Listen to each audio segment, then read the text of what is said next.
أيها الأحباب، ما كان لي أن أفشي سرا، ولكن لا بد حتى أحفظكم من ظن السوء. أيام عزاء أبي عبد الله الحسين، خاصة يوم العاشر، أنا ألازم الفراش تماما. هل تعلمون ماذا جرى في عاشوراء الماضية؟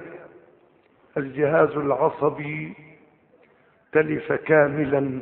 أنا الآن رجلي اليسرى معطلة تماما من يوم العاشر من المحرم الماضي. فسماع استشهاد مولانا يؤثر تأثيرا مباشر. يعني لو أني سمعت مقتل الإمام مرة والثانية والثالثة ربما أموت تماما.